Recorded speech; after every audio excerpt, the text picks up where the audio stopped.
Kalingap Rab at Kalingap Edo nagtampuhan nga ba ng dahil kay Bianzi?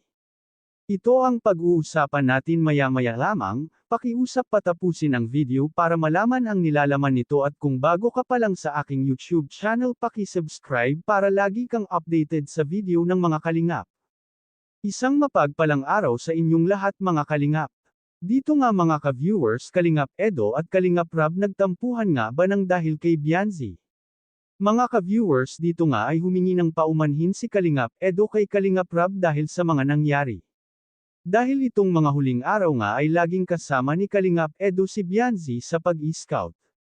Dito nga ay parang na-e-expose ni Kalingap Edo si Bianzi sa kanyang vlog.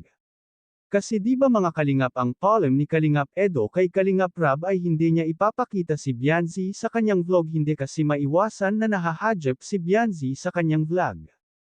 Kaya naman ay humihingi si Kalingap Edo ng paumanhin sa kanyang pinsan. Pero ang sinabi naman ni Kalingap Rab kay Kalingap Edo na paminsan-minsan daw ay pwede naman daw niyang e-vlog si Bianzi. Pero nga dahil malaki ang respeto ni Kalingap Edo kay Kalingap Rab ay hindi niya ito ginagawa na e-vlog si Bianzi kahit nga na magpinsan sila ay nagre-respeto parent si Kalingap Edo. Kahit pa na pinayagan ito ni Kalingap Rab na paminsan-minsan ay e-vlog itong si Bianzi ay hindi ito ginagawa ni Kalingap Edo. Kahit pa sinabi ni Kalingap Rab na e-vlog niya si Bianzi ay hindi niya ito ginagawa. Sa totoo lang si Kalingap Edo ay sobrang mahiyain sa kanyang pinsan talagang marunong siya tumano ng utang na loob at may respeto sa kapwa.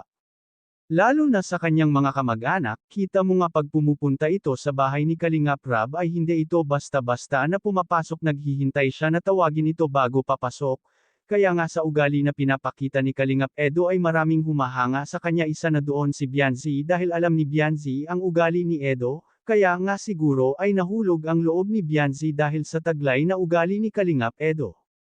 Hanggang dito na lang muna ang update ko mga ka-viewers huwag natin kalimutan suportahan ang ama ng Kalingap na si Val Santos Matubang at ang kanyang anak na si Kalingap Rab at ang munting channel kong ito. Maraming salamat po, God bless sa inyong lahat.